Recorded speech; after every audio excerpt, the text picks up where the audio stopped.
G&T show is intended for mature audiences. Parental discussion is advice. Live long and prosper, bitches. The crew has been fatigued now from so many months in space, and they need to take a break. The landing party has been down to check out the terrain while the crew gets ready to play. They say there's only plant life living on this lovely rock, but a rodent up here's wearing a vest. Hi, this is Janice Sanborn coming at you live from Shore Leave, the science officer for that G&T show. And today we are with Russ Colchamiro. Sorry about that. That's all right. Get it all the time. So, is this your latest book? So I'll just sort of show you what I got here, and you can decide what questions you want to ask. Okay, just so you guys know what's going on, he's pulling out of this incredible magic backpack a series of books. And one of these I recognize because I think it's like the most awesome idea, and that's Pangea. Pangea, that just came out debuted yesterday, in fact, here at Crazy 8 Press. It posits that what if the world's continents had never actually broken apart, and the world was still one single continent? How would that have affected world history?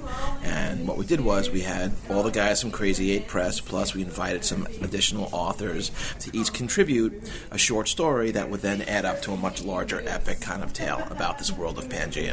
And this just debuted yesterday. I think that's awesome. And they're great authors. Well, we're excited. Yes, it was great. This was the brainchild by Michael Jan Friedman of Crazy 8 Press. This was kind of his baby, his idea. He came up with the concept, and he was the editor of the entire project. Nice. So tell me a little bit about each of these other three books that you have. So Crossline is an action-adventure. It's in the vein of Buck Rogers, Flash Gordon, Firefly, Escape from New York. Essentially, you have a pilot who is launched into space to experiment with some new warp thrusters, and for reasons I won't get into, he is forced through a wormhole and ends up in a parallel Earth. When he's there, he ends up being sucked into this epic battle that it turns out he may have actually been destined for from the beginning. But meanwhile, back on our Earth, we learn the story of the CEO of the company who started off in the 50s as a dead broke gas attendant in the middle of nowhere, Texas, and through certain machinations stumbles upon an oil well, becomes one of the richest men in the world, and for reasons, again, I won't explain right now, decides to launch a space program, which then launched the very flight that put our pilot into space. And then as the novel goes on, we learn how the story of the pilot and the CEO, we learn how their two stories intersect. That is cool. Yes.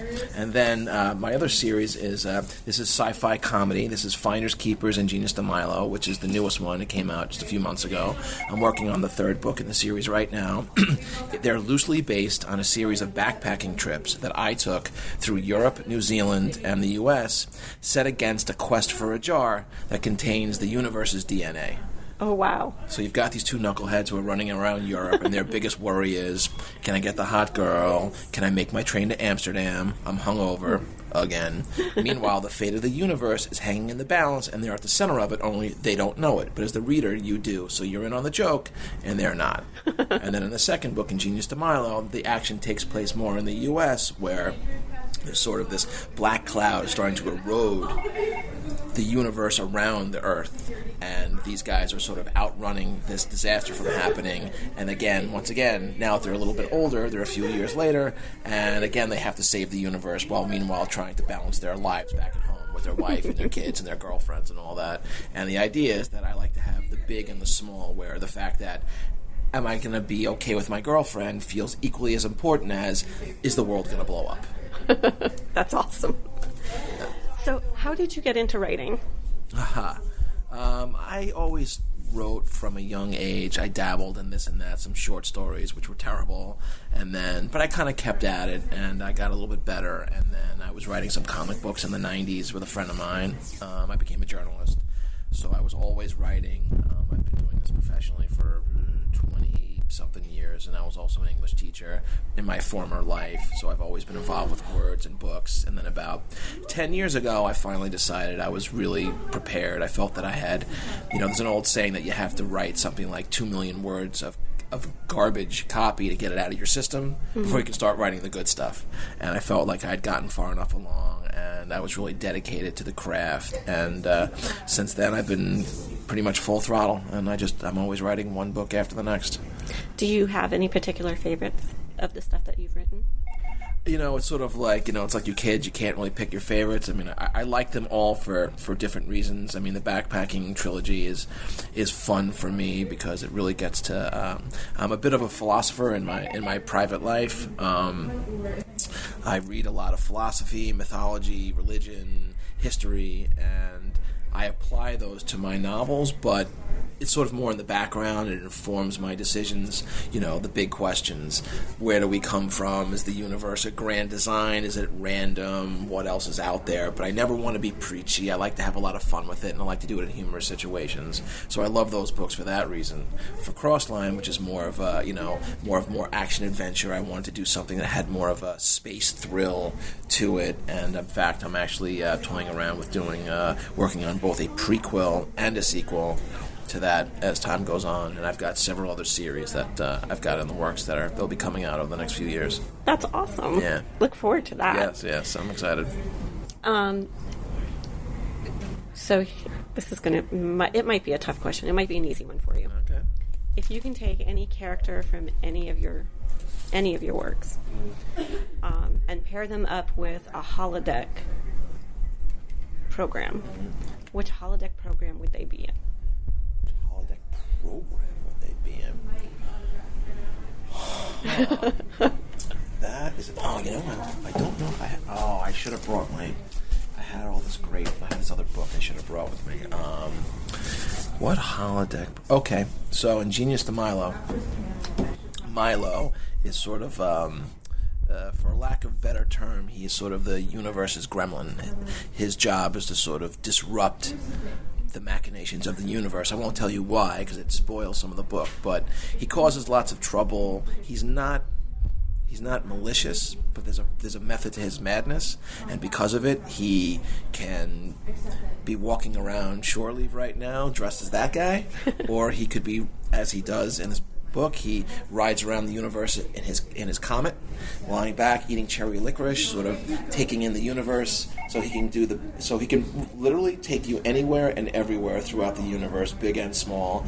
And he always likes to have a good time while he's doing it. So I think that would be a lot of fun. So what program would you put him in? What program would I put him in? Yeah, for a holodeck.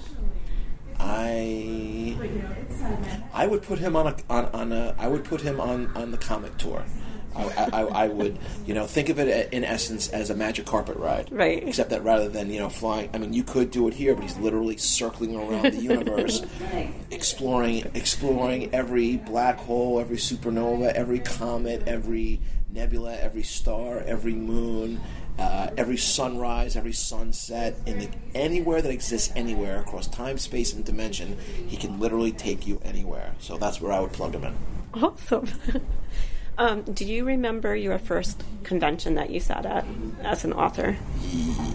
My first yes. Comic books or novels? Either.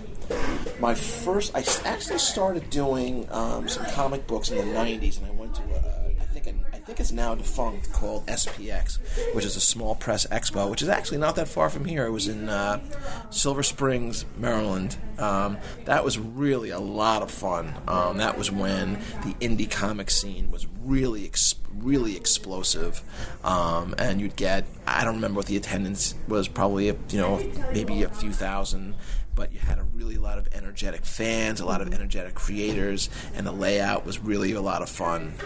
But in terms of as an author, my first big one, two highlights for me, was the first time I did the San Diego Comic-Con, which was 2000, maybe 8. I can't remember exactly. It was the first time I actually had a mock-up of Finders Keepers. I was working on it. It just wasn't finished. but I wanted to have something to show. And, I was out there with my buddies, and it was very exciting, and Hollywood was really out in droves, and I had a bunch of guys approach me for, I'm interested in your book, about buying it, and, I had a few conversations. It didn't quite go as far as I wanted to, but it was fun. Frank Darabont actually stopped by our booth. He actually took a copy of my book. I mean, I don't know if he used it as a doorstop or threw it in the garbage, but he actually took it. So, hey, the guy who did Shawshank Redemption takes your book, you're happy. Oh, yeah, I would be like, whoa. You're happy about that. I'm sure he doesn't remember that moment in time and space, but I do. And then, really, when I was really out on my own, I did Icon, which is now, unfortunately, had folded for various reasons. It's relaunching as El Icon, but it was about 2000. I think it was the spring of 2011, and it was out in Stony Brook, Long Island. And it was one of the first times I was really out on my own as an author. I didn't share the table with anyone. It was just me with my book, and you never know how it's going to go. And it was incredible. I mean, I was just out there the whole weekend. I wasn't on any panels. I was on a couple, but I basically was at my table for 3 straight days, and they were just flying off the shelves like hotcakes, because it was the right show for the kind of readers that I wanted. The reception was so enthusiastic, and it really helped launch the book in a really big, exciting way. It's one of the things that I talk about with other writers a lot is there's two different. You have to wear different hats as an author. So when you're in writer's mode, you're the creator, right? You're sitting at your desk or wherever you are, and you're clacking the keys. You're creating the story, and you're putting it together. You're writing, you're editing, but once that's done, and then you have this. I'm holding up a book, and you have this physical product in your hand. Now you're not the author so much. You're a retailer, right? You're an entrepreneur. Now I have to sell, right? Because I'm not clacking anymore. Now I'm selling, and a lot of authors struggle with that side of it because they're like, well, I'm the writer guy, I'm not the seller guy, because they're just not comfortable in that sense. Many authors are introverts. Yeah, I noticed that actually walking down the thing, because I actually have social anxiety, and I'm extremely shy. Believe it or not. I wouldn't notice it. And I'm really trying to work hard on that so that as an artist, when I have a booth, that I'm not hiding under the table or have a hand up as a puppet saying, hi, how are you? Because I don't think it'll help me sell anything. So I noticed that the shyer authors, which is kind of their body language seeps in. Yeah, it's not comfortable for everyone. And again, I say this with no judgment whatsoever, because we all have our issues, we all have our things. I just try to be very clear with myself about when I'm at the table, what am I trying to accomplish? And I was really fortunate because before I was really out there doing novels, I was doing some comic book stuff, and I had a partner, Rich Hen. He and I had a Time Spell, which was an indie thriller. It wasn't so great, but we did okay. But I also attended a lot of shows with him and some of my other friends, like Rich Kozlowski, who actually did the artwork for Finders Keepers. And if you take a look at this, which is absolutely gorgeous. It's one giant piece of artwork. Nice. He's an award-winning artist who's done work for The Simpsons and Family Guy and Marvel and a bunch of others. He's a great artist, and he helped publish my book. But anyway, I went to many, many conventions with them, and I would sort of work the booths with them just because it was fun for me. But I would watch and learn what worked and what didn't. And I really saw that if you want to do well as a retailer, if you want to sell books, you want to have a good booth presence, right? And that requires, having your display. You want it to be nice and accessible. And you, as the retailer, as the salesman, the way you carry yourself, do you sit up straight? Do you slump back? Do you stand? Are you engaging? Do you smile? Do you make eye contact? Are you assertive? And you sort of have to be the ringleader of your show. And for some people, they're not comfortable at it, and that's fine. Not everyone's good at everything. It's a different skill set. It's just something that I've cultivated over the years. I'm also fairly confident in that. In that sense, I've always kind of been this way. I work in real estate in New York, which is very rough and tumble. For example, One World Trade Center is one of my clients. I actually work on that building. I was in the building as it was being constructed. I've been in it 30 or 40 times, and you learn. You have no option but to sort of be assertive. You have to be, because it's a tough world, and it toughens you up. So between being a journalist and I was a teacher, when you're a teacher, you're standing up and you're leading the room. So I had a lot of experience before I actually got to the table being an author. So I didn't just wake up one day and know how to do it. It took me a lot of years of sort of trial and error, and sometimes feeling awkward and sometimes not, and then you have to learn how you talk about your books. It took me, with my Finders Keepers, it took me 3 months of writing out my pitch note over and over and over and over, and I would walk down the street and I would talk about it and I would stumble over the words. I go, no, that's not right, or that's too many words, or it's taking me too long to get to the point. But I finally got it. But it was work. And then when you get to the table, now you got to say it. Now it's go time. All right, it's like you're rehearsing for a play. Well, rehearsal's one thing, but once the curtain rises, you got to nail it. So you got to do it, and sometimes you stumble anyway, and you go, oh, I didn't get it right, and you just keep at it and keep at it. And it's just something that I'm conscious of when I do shows, that I'm not in writer mode, I'm in salesman mode.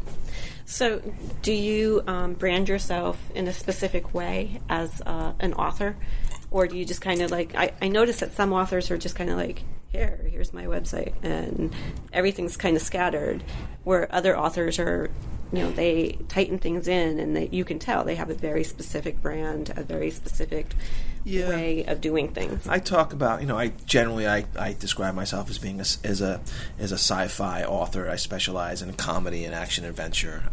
That's not the only thing that I do, but just as sort of in terms of quote unquote your brand identification, that's kind of where I'm focused right now. I've got a website that I think it's pretty good. It's pretty clean. I've got a lot of bells and whistles on it. I add a lot of content to it.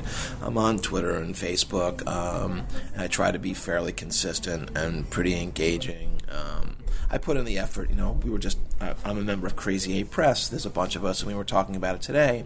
One of the issues, when I started, my first book came out in 2010, which is not so long ago. It's 5 years ago.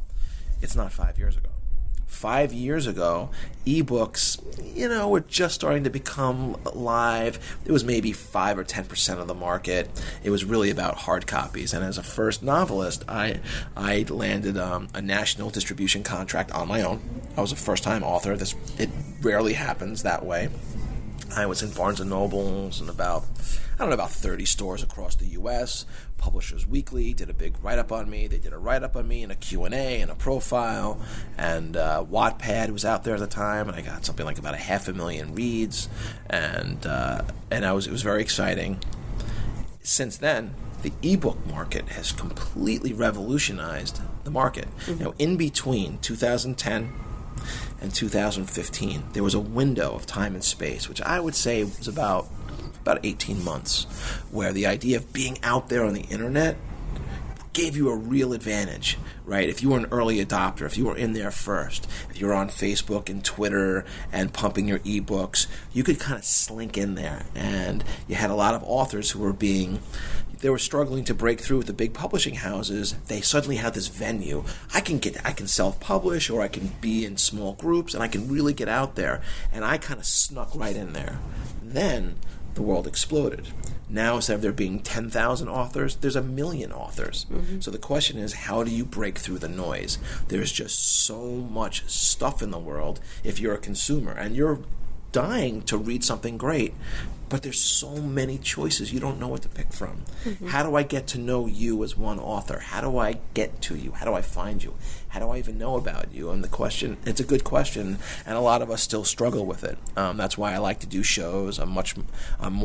I like doing the live shows because I like to interact with people face to face, and some people are good at that. I find other people are brilliant on Twitter and Facebook. They have the right mojo. They know how to be the witty banter. I wouldn't say that's my strength. I do it, and I'm out there consistently, but there are some people who are just fantastic at it, and they just have the gift of Twitter gab. Some people just do, and it's very difficult to teach. You can give someone, here are the 10 things you should do. Here are the 20 things that you should do, and you could do them, and it's mechanical, and you do it, and yes, but there are other people who they just have it, right? They have that magical it quality, And some people have the it quality online, but they don't have it in live settings because they're awkward. But behind, in the safety of their own home at their computer, they're fantastic at it. Some people are the reverse, and the rare few are equally good as both.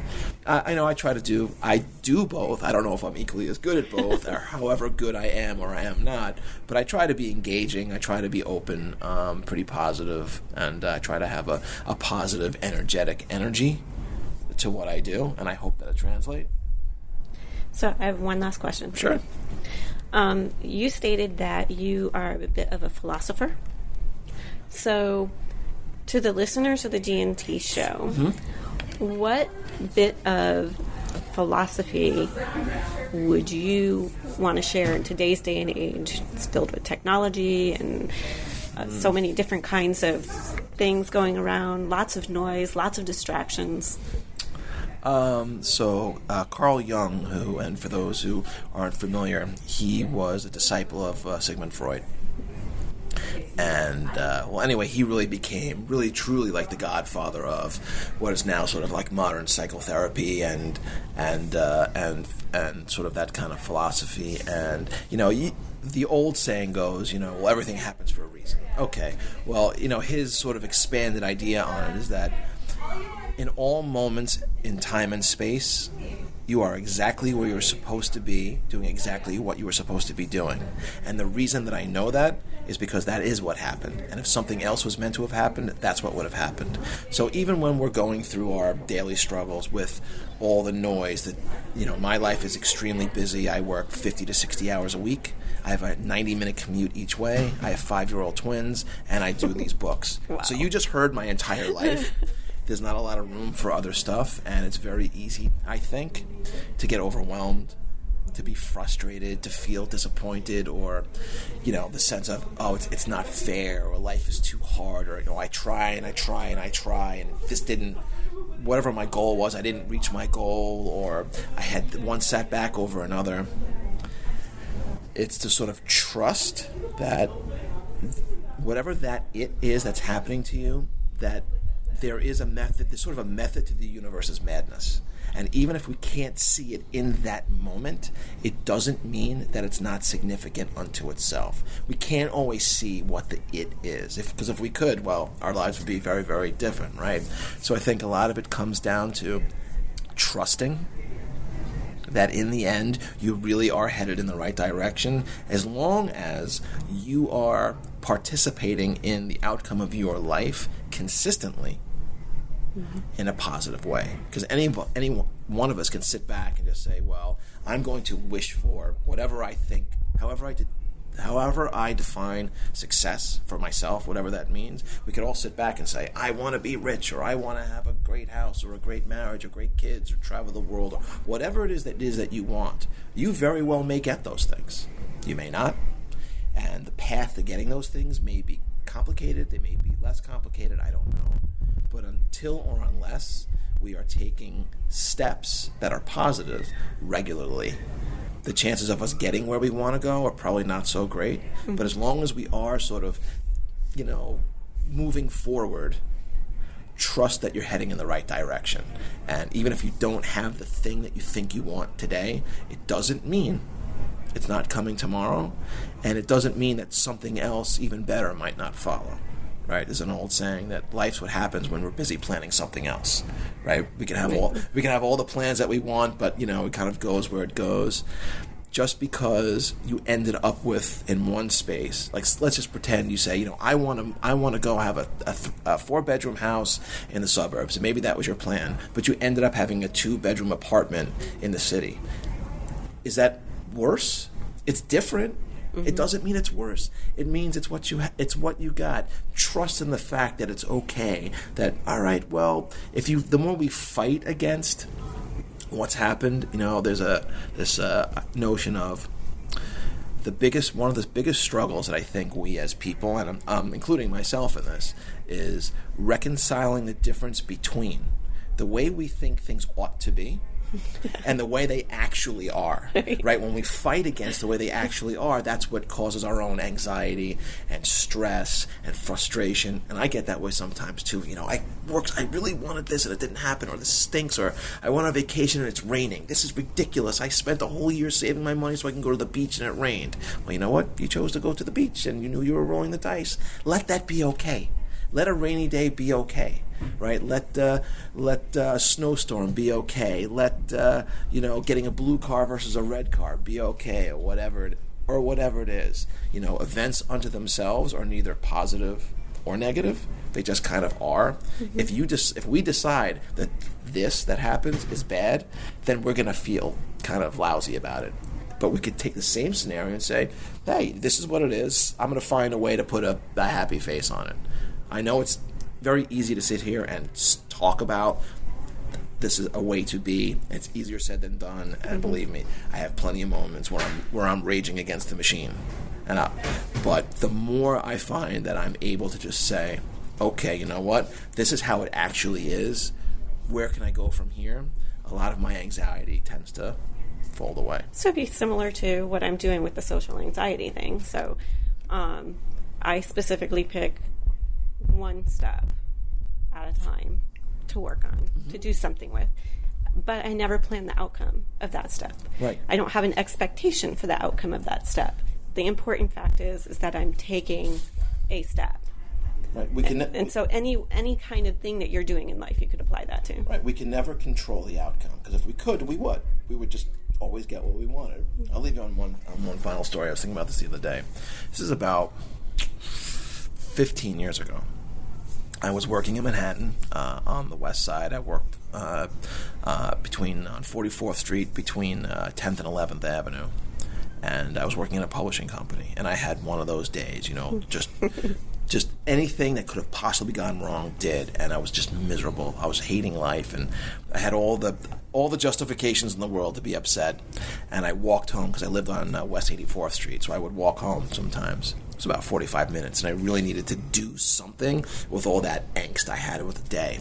And I was in rare form, and I was walking down the street, ranting and raving to no one in particular, dropping F-bombs, and, you're this and you're that, and blah, blah, blah. And I was so angry, and I had to do something with all that stress. I had to get rid of it. And I was so in my own cuckoo, and as my wife laughs at me, I said, I'm in cuckoo land, when I do this, because I talk out loud a lot to myself. It's just a way to help me figure stuff out. And I was ranting and raving, and a guy who I didn't realize was walking towards me, and he stopped me, and he grabbed me by the shoulders, and he says, dude, it's going to be okay. And it snapped me out of my cuckoo land. And I said, you know what? I really got to just take a chill here and accept that it really is going to be okay. And it kind of and I had a big laugh about it. And I've told the story many times. But I had to again sort of trust that I know I had a cruddy day and I had a cruddy experience, but I got something out of it. And actually, from that moment, it's telling the story helps me laugh about when I get too caught up in my own head and my own sense of self-importance. Mm-hmm. What's happening to me is the most important thing, and this is not fair, it's not right. Well, take it easy, pal. Stuff happens to everyone, right? And the things that happen to me, it's not like I was, abducted by an alien, by aliens, and, they experimented on me, and, maybe like it never happens to anyone. The stuff that happens to me happens to everyone, right? Right. Your boss, your employer is giving you grief, your car breaks down, you bang your knee into the desk, your kids get sick, your landlord raises your rent, someone gets ill, there's a death in the family. These are all the things that happen to everyone. Those things happen to me, they happen to you, they happen to everyone, and sometimes I get caught up in my own sense of my world is so important because it's happening to me. Mm-hmm. Well, yes, it's true because it's happening to me, but you know what? Take a deep breath. I spend a lot of my time selling this to the people who work for me and I work with and my kids. Just calm down. Let's take it easy. Let's take a deep breath and we'll figure it out. So I like to use humor to deflate my own frustrations and anxieties and then try to trust in the fact that I am exactly where I'm supposed to be, doing exactly what I'm supposed to be doing. And the more that I trust that, the better I find my life tends to go. And the more that I fight that, the more disruption I find that I have. I don't know if that's true for you or anyone else, but I know that's true for me. Definitely true for me. So definitely. Thank you so much, Russ, for spending time with the G&T show. Oh, sure thing. My pleasure. And you mentioned you have a website. What is that? Sure. It's just my name. It's www.russcolchamiro.com. That's RussColcham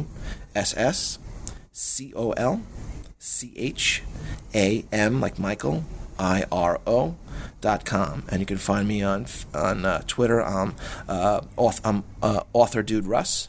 And you can find me also on Facebook under Author Dude Russ as well. Awesome. So you guys be sure to look them up. All right. Thanks so much. You. All righty. Music for the G&T show is provided by Warp 11, Andrew Allen, Grethor, and 5 Year Mission. This has been a Busy Little Beaver production. Some dude walks out, proceeds to explain what it's all about. I sure want to leave. I think you'd agree, but we cannot leave till we find out what it's all about. It's all make-believe, nothing is permanent down here. It's just an amusement park. Bones is now alive, so it's okay for him to say, I'm a doctor, not a shish kebab. Apparently it's okay if we trust an unknown race who can read any one of our thoughts. So be careful what you wish for in this land of dreams come true, 'cause you just